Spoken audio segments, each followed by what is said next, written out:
Manajer timnas singgung laga uji coba selama TC di Bali. Terlanjur nyaman di Bali oleh Romni tak sabar permalukan Cina. Yance Sayuri pantang cedera jelang TC di Bali. Pemain keturunan yang bisa diboyong Simon Tahamata gabung skuad Garuda. Assalamualaikum warahmatullahi wabarakatuh. Salam olahraga. Yance Sayuri pantang cedera saat TC di Bali. Pemain keturunan yang bisa diboyong Simon Tahamata. Oleh Romani tak sabar mempermalukan Cina di GBK. Dan yang terakhir, manajer singgung uji coba selama TC di Bali. Coba kita saksikan bersama ya. Kekuatan pemain timnas Indonesia saat ini sejatinya sangat layak diperhitungkan di kancah internasional. Selain beberapa pengalaman pemain yang pernah mentas di Eropa dan beberapa liga lainnya, pemain lokal timnas Indonesia pun tak kalah menterengnya. Seperti apa yang dialami oleh Yance Sayuri, dikenal sering cedera mendadak saat dipanggil ke timnas Indonesia. Kali ini, ia membuktikan diri bahwa kekuatannya sudah menunjukkan perubahan yang signifikan. Seperti mana diketahui, Yance Sayuri mengungkapkan rasa syukurnya setelah kembali dipanggil memperkuat timnas Indonesia untuk menghadapi dua laga terakhir putaran ketiga kualifikasi Piala Dunia 2026 zona Asia. Nama Yance tidak termasuk dalam daftar pemain pada pemanggilan perdana era pelatih Patrick Kluivert pada Maret lalu. Namun, kali ini ia dan saudara kembarnya Yaakob Sayuri masuk dalam daftar 32 pemain yang dipanggil memperkuat tim Garuda. Terakhir kali Yance mendapat kesempatan membela timnas adalah pada November 2024 saat Indonesia menghadapi Jepang dan Arab Saudi di bawah arahan Sintayong. Karir Yance bersama timnas sejauh ini kerap diwarnai ketidakberuntungan. Beberapa kali ia harus tersingkir karena cedera sebelum mendapat kesempatan bermain secara reguler. Meski begitu, Yance menegaskan bahwa ia menerima setiap situasi sebagai bagian dari takdir. Pemain berusia 27 tahun tersebut saat ini tengah menjalani musim terbaik secara individu. Di Liga 1 musim 2024-2025, ia telah mencetak 7 gol dan 5 assist dari 31 pertandingan, melebihi catatan kontribusinya saat membawa PSM Makassar juara Liga 1 pada musim 2022-2023. 1.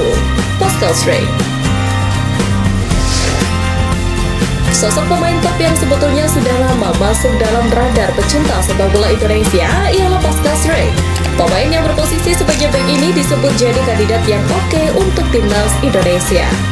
Selain karena usianya yang masih muda karena berumur 25 tahun, Pascal Struijk saat ini juga berkarir di kompetisi elit. Dia memperkuat Leeds United yang berkompetisi di kasta kedua Liga Inggris. Di klub tersebut, Pascal menjadi bek andalan utama di sektor pertahanan.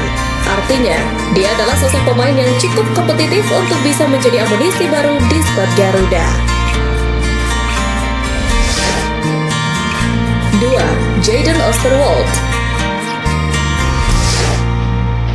Selanjutnya, nama pemain yang layak masuk dalam daftar pantauan Simon Tahamata ialah Jadon Oosterwolde. Pemain berusia 24 tahun ini memiliki reputasi yang mentereng untuk timnas Indonesia. Dari kabar yang beredar, Jadon memiliki darah keturunan Suriname dan Indonesia meskipun dia tercatat lahir di Belanda. Untuk saat ini, dia masih berkarir di kasta tertinggi Liga Turki bersama Fenerbahce. Salah satu keunggulan Jadon ialah kemampuan mengisi sejumlah posisi. Selain menjadi bek kiri, dia juga bisa diplot mengisi pos bek tengah.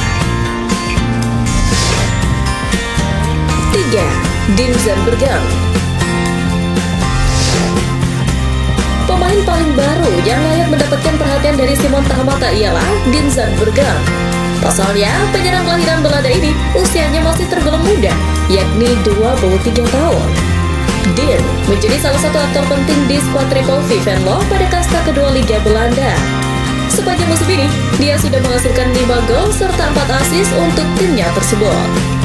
Hadirnya Dean tentu bisa menambah opsi di lini depan timnas Indonesia yang butuh Algojo mematikan untuk mengoyak jala gawang lawan. Cina boleh jadi gelisah saat ini. Pasalnya, timnas Indonesia di skuadnya sekarang terlalu sempurna untuk dilawan. Tapi kita tetap gak boleh terlalu jumawa.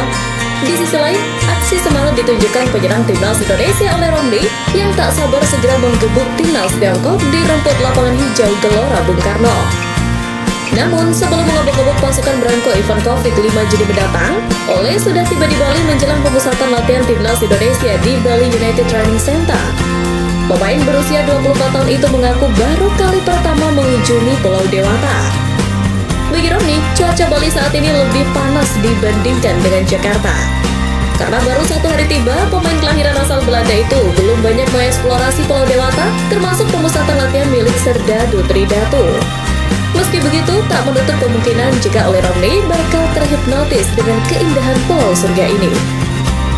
Di sisi lain, saat ditemui di kawasan Renon, kota Denpasar, Ole Romney mengungkapkan targetkan untuk 2 laga terakhir skuad Garuda menghadapi Cina dan Jepang. Bagi kami, ini menjadi pertandingan yang sangat penting. Saya tahu timnas Indonesia harus memenangkan pertandingan untuk membuka peluang ke Piala Dunia, ujar Ole Romney. Di mata pemain Oxford United ini, Indonesia tidak pernah mengubah target untuk laga menghadapi The Dragons, yakni poin maksimal. Kemenangan bisa membuka peluang tim asuhan Patrick Kluivert ini lolos ke Piala Dunia 2026, baik lolos langsung maupun melalui babak 4 kualifikasi.